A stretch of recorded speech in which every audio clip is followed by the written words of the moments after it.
Students, welcome once again to the Owl Academy of Education. In today's video lecture, we are going to start here with your biology subject, and unit is human anatomy and physiology. This chapter is going to cover the circulatory system in our body, right? So this chapter is useful for ICSE, CBSE and all boards, for students of all boards including students of NEET also. इसमें हमने काफ़ी wider रूप से इसको cover करने topics को cover करने की कोशिश की है। तो चलिए स्टार्ट करते हैं। तो सर्कुलेटरी सिस्टम में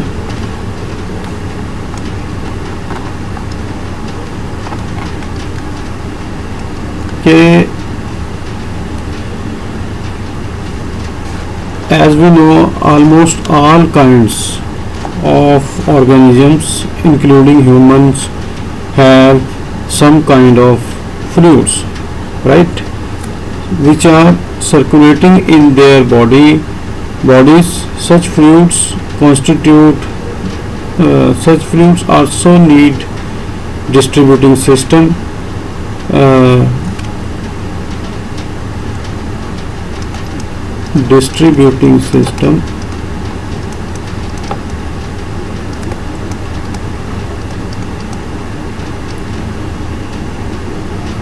to supply the substances, as well as this is distributing system is for supply, and the another one needed is collecting system.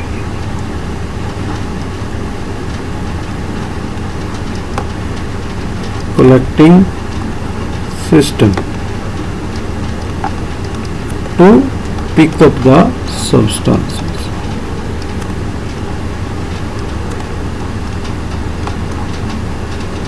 Right, students? To and from where? To and from the various body parts including the remotest cell, मतलब जो cell सबसे दूर है वहाँ से भी supply को लेके जाना है और लेके आना है।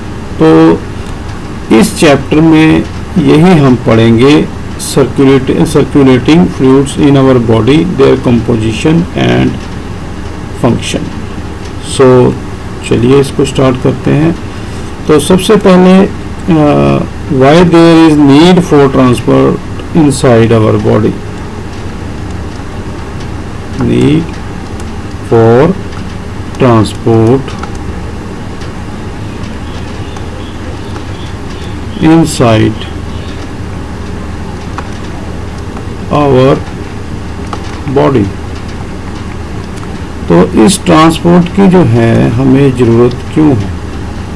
Why we need such a system? So because every organ in our body requires involvement of the circulating body fluids, right? तो ये जो बॉडी फ्लूइड्स हैं हमारे बॉडी में, इनको जो है सर्कुलेट करने की ज़रूरत पड़ती है। वो कैसे कि फर्स्ट ऑफ ऑल जो हमारा डाइजेस्टिव सिस्टम है, digestive system,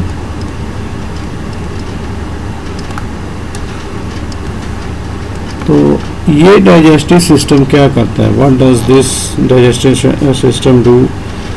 so it digest and absorbs nutrients, right? Its function is to digest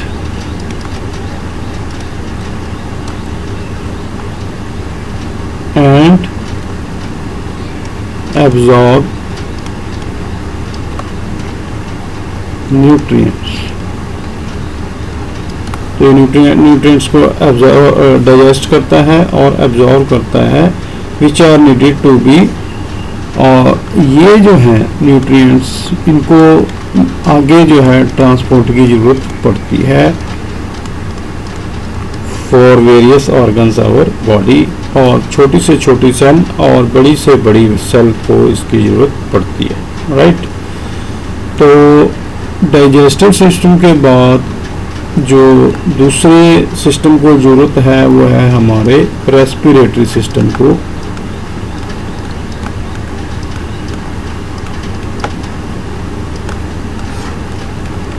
तो ये जो रेस्पिरेटरी सिस्टम है क्या करता है कि इट ड्रॉज एयर, ये हमें सबको पता है कि ये एयर लेता है, draws air, and the oxygen, air and oxygen picked up from it in the lungs, और this has to be transported to all parts of the body, right. So इसी तरह जो CO2 है, ये CO2 को भी कलेक्ट करता है एंटायर बॉडी से, और इसको जो है CO2 को लेके जाता है लंग्स की तरफ। तो लंग्स क्या करते हैं, इसको एक्सहेल करते हैं, ये जो है इनहेल होती है, राइट। तो सर्कुलेटरी सिस्टम को भी इसकी जरूरत पड़ती है ट्रांसपोर्ट की। थर्ड वन इज जो एक्सक्रीटरी सिस्टम है हमारा,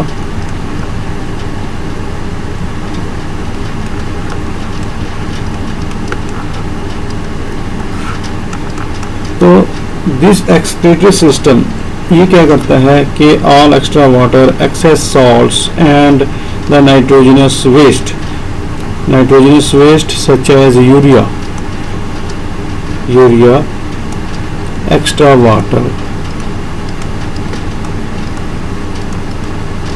excess salts,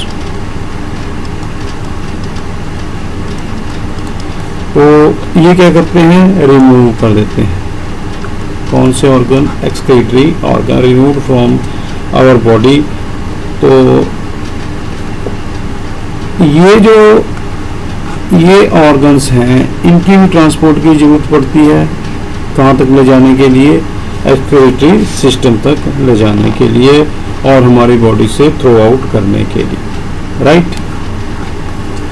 जो नेक्स्ट है जिस सिस्टम को ज़रूरत है वो है हार्मोनल सिस्टम। तो हमारी बॉडी में जो हार्मोन सिक्रेट होंगे किसके द्वारा, हमारे एंडोक्राइन सिस्टम के द्वारा। तो these has also to be carried out throughout our body by circulating blood to act wherever they are needed and so on। तो इस तरह हमारे डिफरेंट जो सिस्टम है, बॉडी सिस्टम्स, उनको इसकी ज़रूरत पड़ती है, राइट।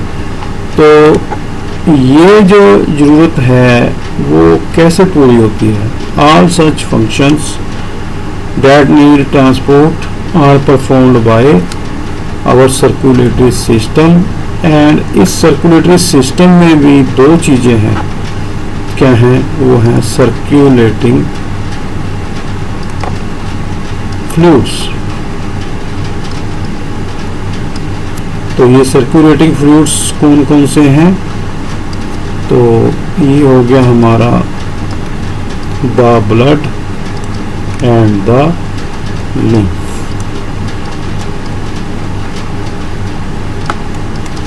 ठीक है बच्चों, तो ये जो फंक्शन है दीज नीड ट्रांसपोर्ट, और ये जो किए जाते हैं सर्कुलेटिंग सिस्टम के द्वारा ये ट्रांसपोर्ट, और मेनली ये किसके थ्रू होती है, टू सर्कुलेटिंग फ्लूइड्स के through, these are the blood and the lymph. ठीक है, अब इसका मतलब ये नहीं है कि ये सिर्फ ट्रांसपोर्ट ही करते हैं. These fluids also play some other functions in our body, right? तो चलिए अब हम देखते हैं ये क्या काम करते हैं. तो सबसे पहले जो है हम करेंगे जी fluids in our body. तो ये फ्लूइड्स कौन कौन से हैं? तो ये फ्लूइड्स जो हैं, there are 3 principal fluids in our body. Number 1 is blood. Blood, as you know, it is contained in the heart and in the blood vessels.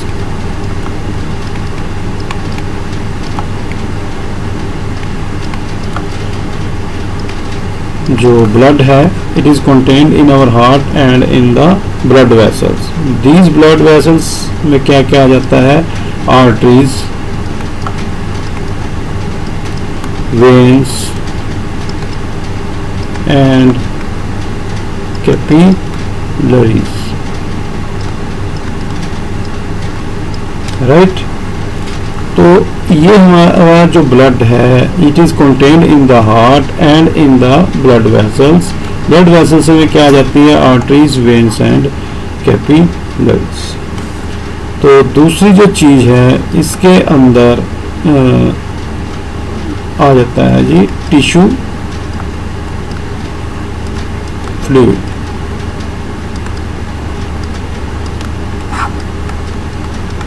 तो ये जो टिश्यू फ्लूइड है, ये क्या है? Tissue fluid, it occupies spaces between cells in the organs, right? Third one is lymph.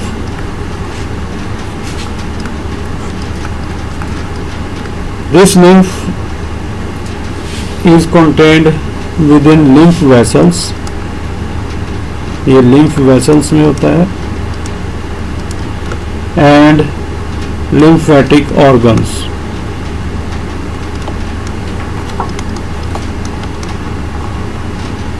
ये lymphatic organs कौन कौन से होते हैं? For example, spleen in our body and tonsils. हमारे गले में जो मिलते हैं tonsils. तो ये जो 3 प्रिंसिपल फ्लूइड्स हैं हमारी बॉडी में, इनकी जो डिटेल है हम आगे नेक्स्ट सेक्शंस में करेंगे, जो कि ब्लड वाला section and tissue fluid and lymph वाले सेक्शन में करेंगे. फिलहाल इसकी एक आउटलाइन आप कर लीजिए, राइट? चलिए नेक्स्ट. तो नेक्स्ट में है हमारा ये डायग्राम. ये अब आपको क्लियर नजर आ रहा होगा. तो इस डायग्राम में क्या है कि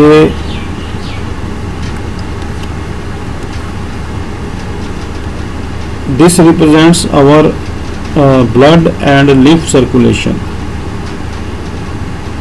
So here red are oxygenated, these are oxygenated blood, and blue are deoxygenated blood, right? So this diagram shows relationship between blood,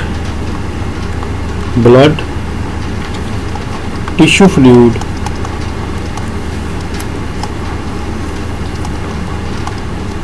and lymph.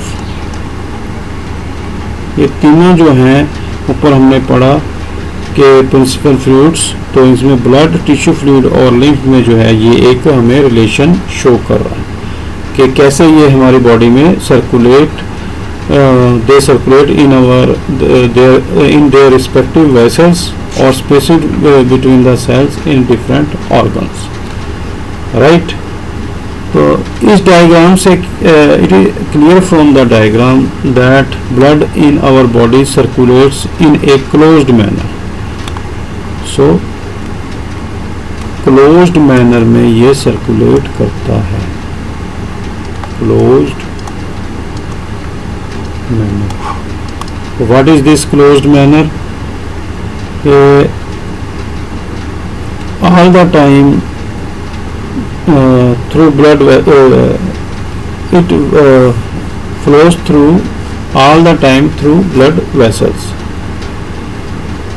So this type of blood circulation is called a closed blood circulatory system, कि ये closed manner में vessels में flow करता है। तो इस systems को बोलेंगे हम closed blood circulatory system, right. तो अब यहाँ पे क्वेश्चन अराइज होता है, क्या कोई open blood circulatory system exist करता है? हाँ जी, बिल्कुल करता है। तो as against this in certain animals such as insects, insects में भी ये सिस्टम होता है, पर ये क्या होता है? ओपन ब्लड सर्कुलेटरी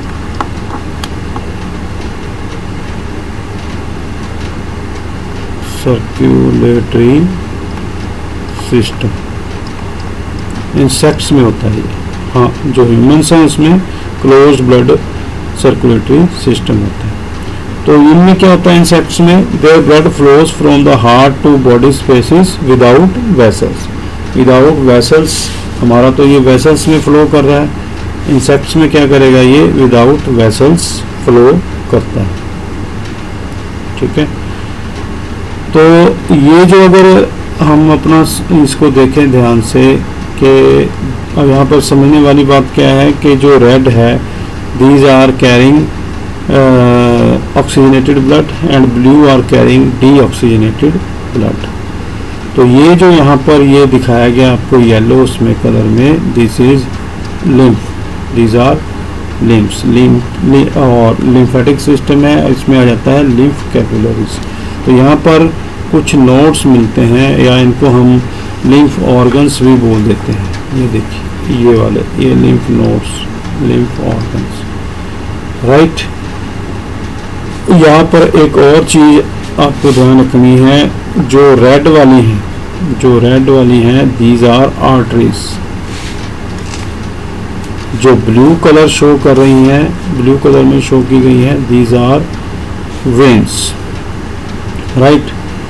तो अगर हम कन्वेंशनली चलें तो जो आर्टरीज हैं हमने रेड कलर में दिखाई हैं, और वेन्स जो हैं ब्लू कलर में। तो इस कलर डिफ्रेंशिएशन जो है, इसका मतलब ये नहीं है कि ये एक्चुअली रेड या ब्लू में मिलती है।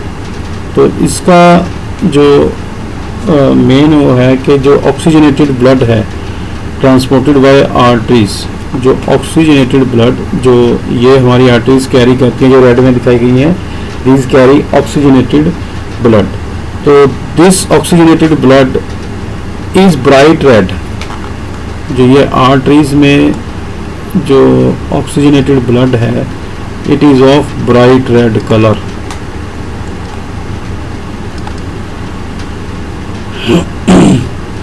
बट जो ये डीऑक्सीजनेटेड ब्लड, जैसे यहाँ पे ये दिखाया गया है, ब्लू जो वेन्स में जाता है, जो ये कैरी करती हैं, इसमें डीऑक्सीजनेटेड ब्लड और कार्बन डाइऑक्साइड को ये कैरी करती हैं।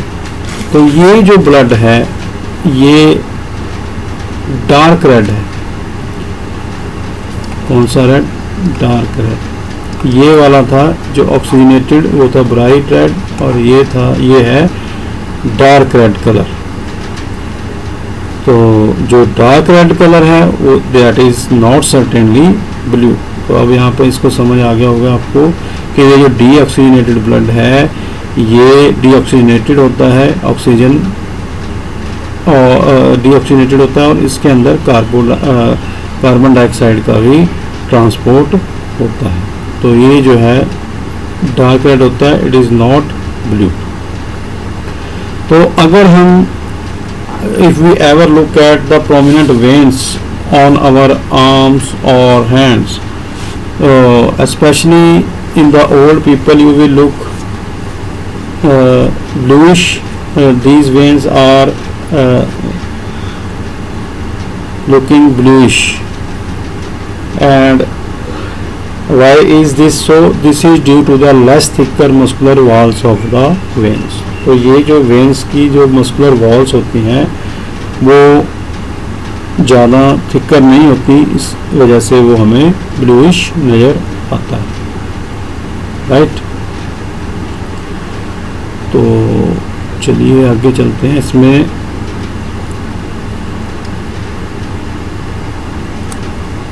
इसमें कुछ जो चीज़ें हैं आपको और याद रखनी है कि नॉन सर्कुलेटिंग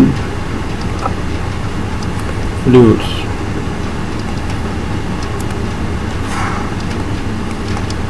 तो नॉन सर्कुलेटिंग फ्लूइड्स में क्या मतलब है इसका कि there are also some other fluids which are found in or located in some particular organs। तो ये क्या है, जैसे फॉर एग्जांपल साइनोवियल फ्लूइड। तो ये कहाँ पे मिलता है, ये हमें मिलता है they are found in skeletal joints, found in skeletal joints. तो ये जो साइनोवियल फ्लूइड है हमें मिलेगा स्केलेटल जॉइंट्स में। दूसरे टाइप के आ जाते हैं, वो आ जाते हैं विट्रस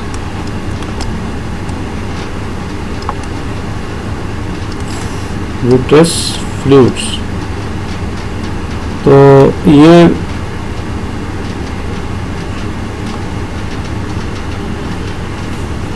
विट्रस फ्लूइड्स ये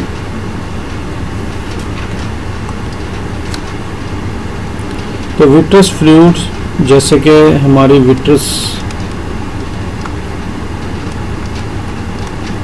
ह्यूमर इन द आइज, तो ये विट्रस ह्यूमर हमारी आइज एटसेट्रा में जो मिलती है उसमें जो फ्लूइड पाया जाता है।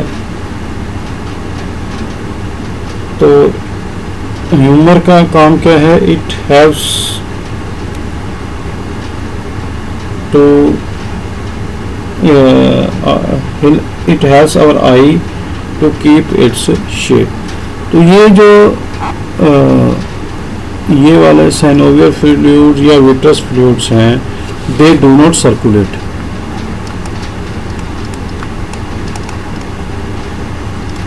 राइट। तो कोई जरूरी नहीं है कि सारे फ्लूइड सर्कुलेट करें, कुछ ऐसे फ्लूइड्स भी हैं जो सर्कुलेट नहीं करते, लाइक साइनोवियल फ्लूइड जो कि हमारे स्केलेटल जॉइंट्स या विट्रस ह्यूमर में मिलते हैं, दे डू नॉट सर्कुलेट। तो चलिए अब नेक्स्ट करते हैं।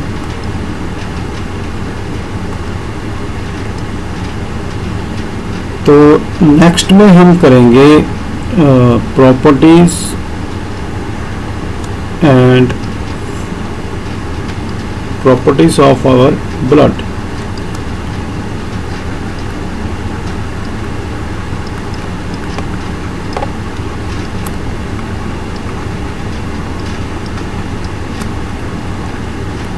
तो इस ब्लड की कुछ खासियत हैं, विशेषताएं हैं, वो क्या हैं। Number 1, it is never stationery.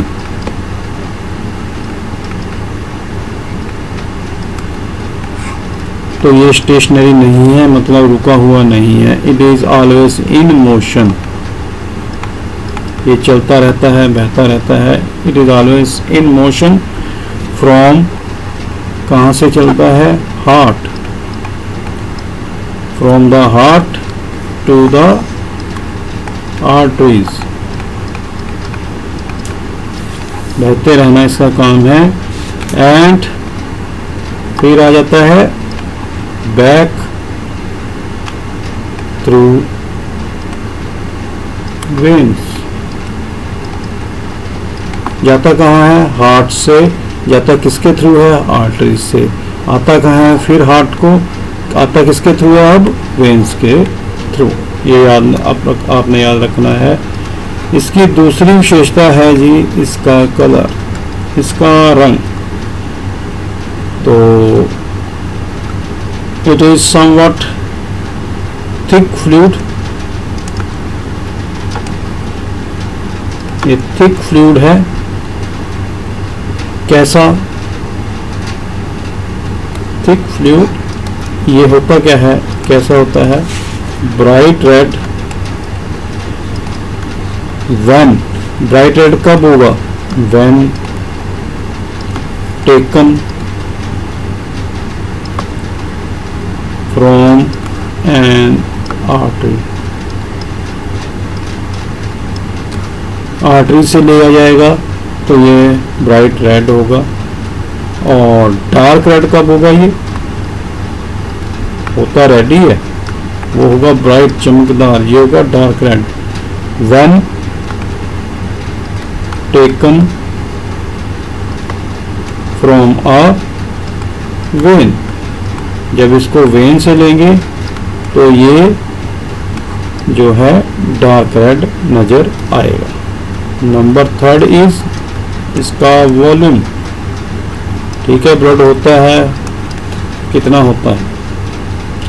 जो एवरेज एडल्ट ह्यूमन होता है उसमें कितना ब्लड होता है? तो has 5 to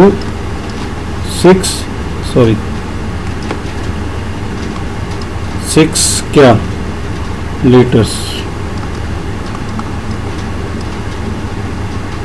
of blood by volume. तो 5 to 6 litres of blood by volume in his body, right. अब इसका क्या कोई टेस्ट है? अगली क्वालिटी है इसकी टेस्ट। 1 2 3 4 टेस्ट।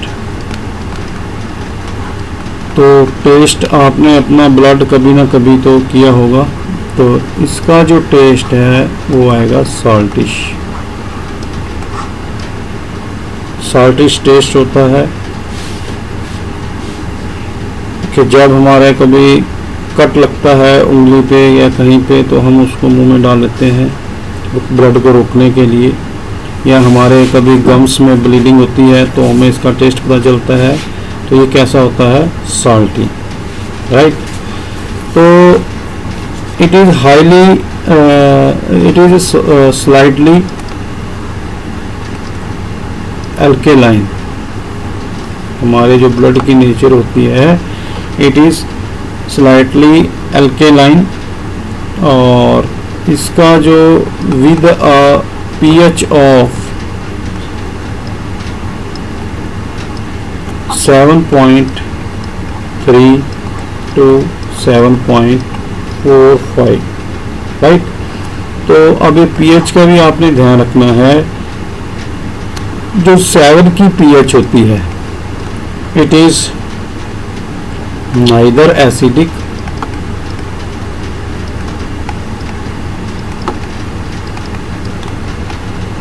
नॉर एल्केलाइन, ठीक है।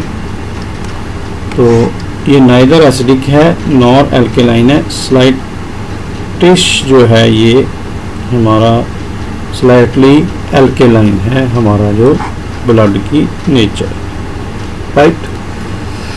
तो चलिए आगे हम करेंगे अब इसके कुछ फंक्शंस ऑफ ब्लड। तो इसके जो फंक्शन हैं हम ब्लड के, इसको दो भागों में या बांट सकते हैं कि एक तो हो गया ट्रांसपोर्ट, दूसरा हो गया, चलो नेक्स्ट पेज पे लेते हैं इसको, फंक्शंस ऑफ ब्लड। तो इसको हम दो उसमें बांट सकते हैं। पहला क्या हो गया, ट्रांसपोर्ट बाय ब्लड। तो पहला फंक्शन हो गया ट्रांसपोर्ट बाय ब्लड, यानी जो इसका ट्रांसपोर्ट का फंक्शन का करता है, ट्रांसपोर्ट का काम करता है। दूसरा हो गया प्रोटेक्शन भी करता है ये, वो अभी बताएंगे कैसे। Protection bye blood, right. तो ट्रांसपोर्ट में सबसे पहले आपको पता ही होगा क्या, कि transport of digested food.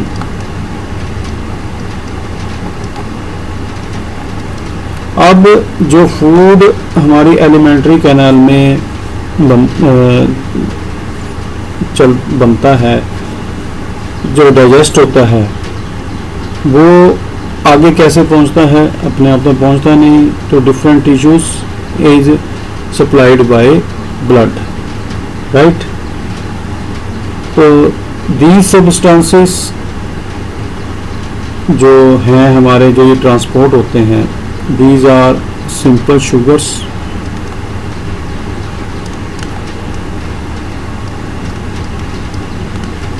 Simple sugars आपको पता ही है सबसे पहले क्या है उसमें, ग्लूकोज, राइट। अमाइनो एसिड्स,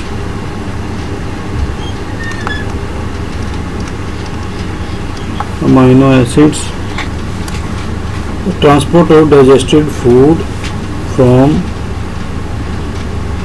ये भी याद रखना आपने, एलिमेंट्री कैनाल टू टिश्यूज। तो इस डाइजेस्टेड फूड में आ गए सिंपल शुगर्स लाइक ग्लूकोज, उसके बाद आ गए अमाइनो एसिड्स, विटामिन्स,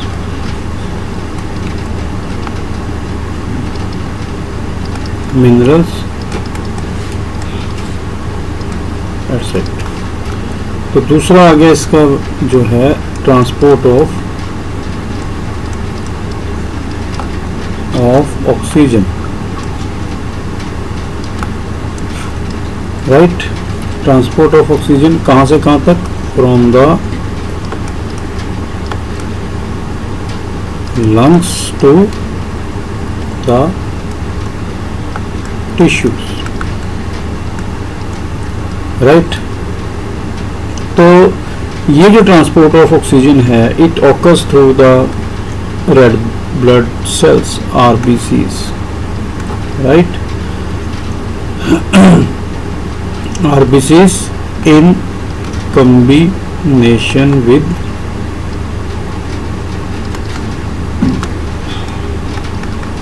हीमोग्लोबिन, जिसे हम HB से शो करते हैं, ठीक है, in the form of unstable compound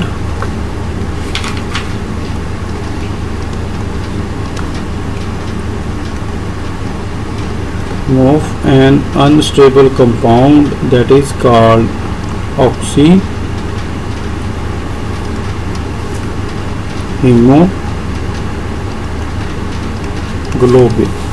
ये अनस्टेबल है, जो which on reaching the tissues ये ब्रेकअप हो जाता है, ब्रेकअप्स टू डिलीवर ऑक्सीजन। तो ये रिएक्शन चलती है इसमें, ये देखो HB + O2। तो ये एक रिवर्सिबल रिएक्शन है तो हमें मिलेगा HB dot O2, HB dot O2. So this HB dot O2 is oxyhemoglobin, right? तो अगला फंक्शन जो है इसका ट्रांसपोर्ट में, that is transport of excretory material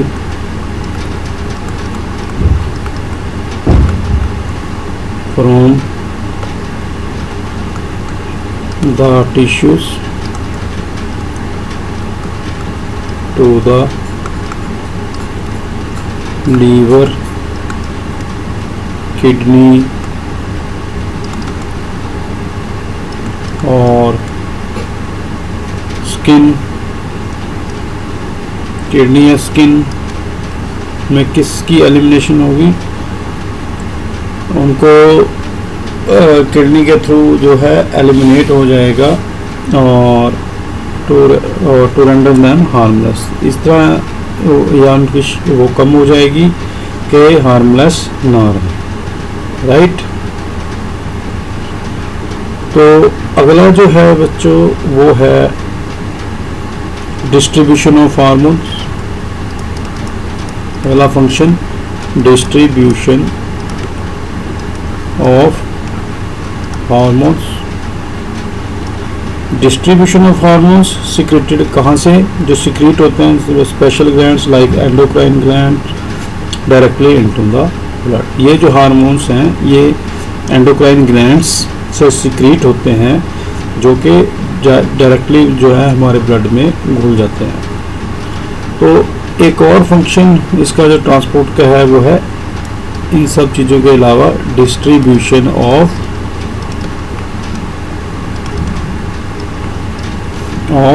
heat. अब ये जो है हीट को भी डिस्ट्रीब्यूट करता है और हमारा जो टेम्परेचर है बॉडी का उसको मेंटेन करने में भी ब्लड जो है हमारी हेल्प करता है. तो ये तो थे इसके फंक्शंस, किसके? ब्लड के जो ट्रांसपोर्ट वाले फंक्शंस हैं, राइट? अब हम करेंगे इसके प्रोटेक्शन वाले फंक्शंस के, कैसे प्रोटेक्ट करता है हमें ब्लड. तो how does it protect? It forms a clot. जब भी हमारे चोट लगती है, कट लगता है, तो ये क्या करता है? इट फॉर्म्स हमारे ब्लड वेसल्स में जो भी कट या चोट लगती है तो वहाँ पे ये क्या करता है? क्लॉट बनाता है. द क्लॉट क्या करता है? Clot it serves to prevent. It serves to prevent क्या है? क्या प्रिवेंट करता है? Further loss of blood. ठीक है, लॉस ऑफ ब्लड नहीं होने देता, ये ब्लड की कमी नहीं होने देता, रोक देता है इसको. तो दूसरा इसका ये एक और है फंक्शन यहाँ पे कि it also stops the entry of disease causing germs, right? तो ये तो होगा क्लॉट के द्वारा ये क्या क्या काम करता है? खून के बहने को रोक देता है और एंट्री ऑफ जर्म्स की रोक देता है. दूसरा जो फंक्शन है तो WBCs हैं जो वाइट ब्लड कॉर्पसल्स हमारे, ये क्या करती हैं? ये जो बैक्टीरिया से protect our body from bacteria, harmful bacteria से हमारी बॉडी की रक्षा करती हैं. कैसे? By engulfing the bacteria which we have entered the body. Number third जो इसका प्रोटेक्टिव फंक्शन है कि इट प्रोड्यूसेस क्या? Antitoxins and antibodies. एंटीटॉक्सिन और एंटीबॉडीज प्रोड्यूस करता है, जो क्या करते हैं, which neutralises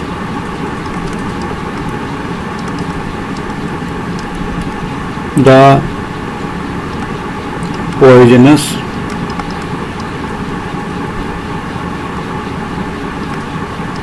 substances.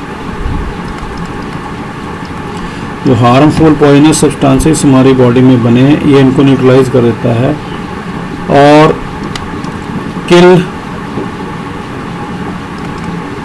The germs. हमारी बॉडी में जो जर्म्स एंटर हो गए हैं उनको ये किल कर देता है। ठीक है जी। तो ये थे हमारे ब्लड के एक तो दो फंक्शंस, ट्रांसपोर्ट ऑफ ब्लड और दूसरा हो गया इसका प्रोटेक्टिव फंक्शन। एक तो हो गया ट्रांसपोर्टिंग फंक्शन, दूसरा हो गया प्रोटेक्टिव फंक्शन। राइट। तो आगे चलेंगे हम नेक्स्ट उस पे जल्दी से, क्या कि ये जो ब्लड है बना किससे आखिर। तो यहाँ पे हम लेंगे इसका कॉम्पोजिशन ऑफ ब्लड। तो ब्लड की जो कॉम्पोजिशन है, तो ब्लड मेनली दो चीज़ों से मिलकर बना होता है। राइट। तो it is composed of two things। क्या क्या हो गया, एक तो हो गया नंबर 1 प्लाज्मा, दूसरा हो गया सेलुलर एलिमेंट्स।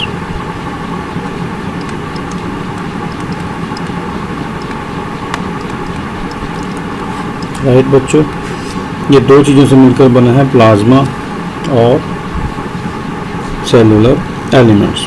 जो ये प्लाज्मा है, प्लाज्मा को हम ये जो है the liquid portion of blood is called blood plasma.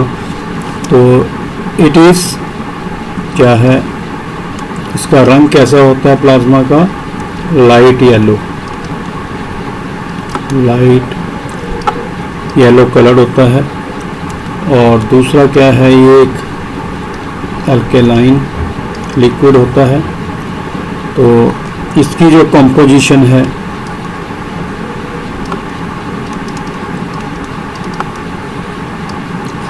Plasma की कंपोजिशन क्या है, तो ये इसमें होता है सबसे पहले मोस्टली पानी, 92% पानी होता है इसके अंदर। फिर होते हैं इसके अंदर प्रोटीन्स 7 to 8%। ठीक है। उसके बाद होते हैं in organic salts,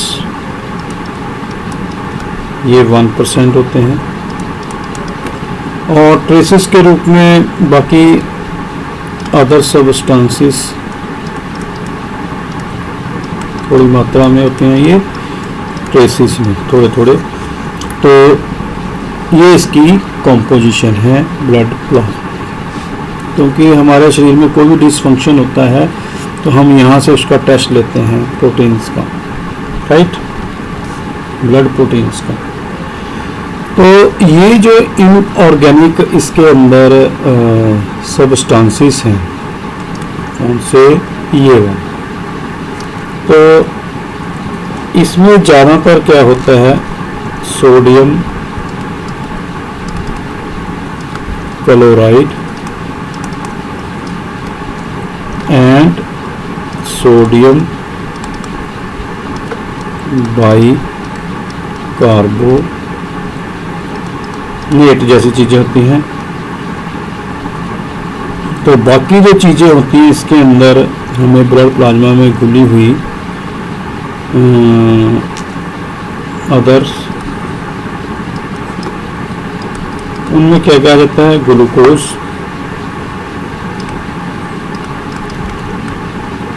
amino acids, hormones, urea, fibrinogen, ये चीज़ें ऐसी अदर्स में आ जाती हैं। ठीक है, तो फिब्रिनोजेन क्या है, ये प्रोटीन है। ठीक है, तो अगर हम इस फिब्रिनोजेन को रिमूव कर देंगे तो वो बन जाएगा सीरम। तो यहाँ पे ये भी समझ लेना ज़रूरी है कि सीरम आपको आगे तंग करेगा, या जब टेस्ट करवाने जाते हैं आप देखते हैं उसमें सीरम बोलते रहते हैं, तो वो सीरम ये चीज़ है कि द प्लाज्मा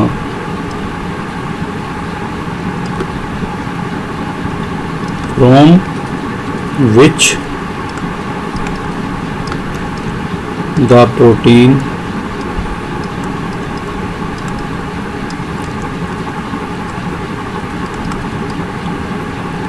फिब्रिनोजेन, ये जो प्रोटीन ये वाला fibrinogen has been removed is called, तो जहाँ से फिब्रिनोजेन निकल गया उसको हम बोलेंगे सीरम, ब्लड सीरम। राइट, तो बच्चों ये था हमारा प्लाज्मा। अब जो दूसरा कंपोजिशन है ब्लड की, दूसरी जो कंपोजिशन है वो है सेलुलर एलिमेंट्स। तो इस सेलुलर एलिमेंट्स में क्या क्या आ जाता है कि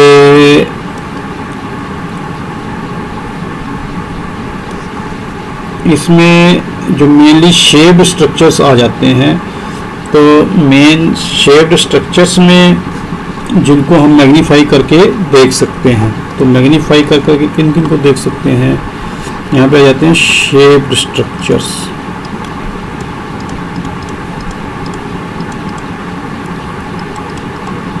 मैग्नीफायर से जिनको हम बड़ा करके देख सकते हैं, तो इसमें सबसे पहले आ जाएंगे हमारे आरबीसीस, रेड ब्लड सेल्स को आप बड़ा करके देख सकते हैं, इनको हम आरबीसी भी बोल देते हैं, और इरिथ्रोसाइट्स।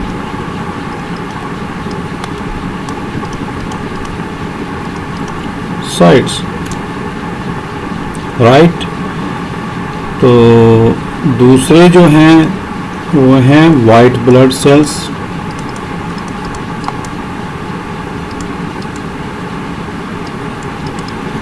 तो ये होते हैं ल्यूकोसाइट्स।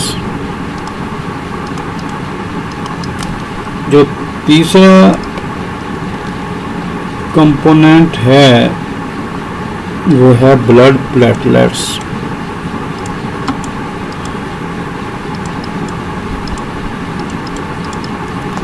इनको हम बोल देते हैं बच्चों थ्रोम्बोसाइट्स।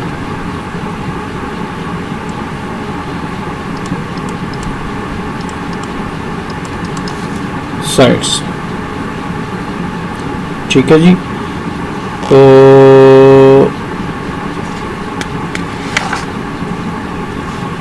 अब इनको हम थोड़ा डिटेल में करेंगे। Cellular elements, right.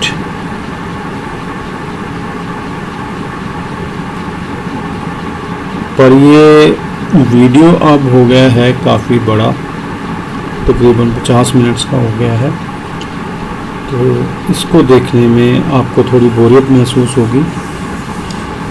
तो इसलिए जो सेलुलर एलिमेंट्स वाला है ये पोर्शन, ये भी काफ़ी बड़ा है, इसको हम हमारे अगले वीडियो में करेंगे। तो ये जो वीडियो हमने स्टार्ट किया है ये मेनली जो हमारे ICSE या CBSE या और अदर स्टेट बोर्ड्स के स्टूडेंट्स हैं क्लास 8th 9th 10th के, उनके लिए हमने ये डिटेल में वीडियो किया है। इवन जो 11th के बच्चे हैं जो नीट की प्रिपरेशन कर रहे हैं, वो भी इसको अच्छी तरह कर सकते हैं, उनके लिए भी ये पूरा यूज़फुल है। आगे हम इसको क्वेश्चंस और आंसर्स भी डिस्कस करेंगे, तो होप आपको अच्छी तरह समझ आया होगा। अगर इसमें आपको कोई प्रॉब्लम आ रही है तो आप हमारे कमेंट सेक्शन में जाकर लिख सकते हैं, या इसमें आपको कोई और रिक्वायरमेंट है समझने की, तब भी आप हमें ज़रूर कम्युनिकेट कीजिए और इसको बार बार स्टडी कीजिए, रिवाइज कीजिए, तो आपके लिए बहुत ज़्यादा हेल्पफुल होगा। तो it's thanks and good bye now. अगले वीडियो में मिलेंगे इसके सेकंड पार्ट के साथ।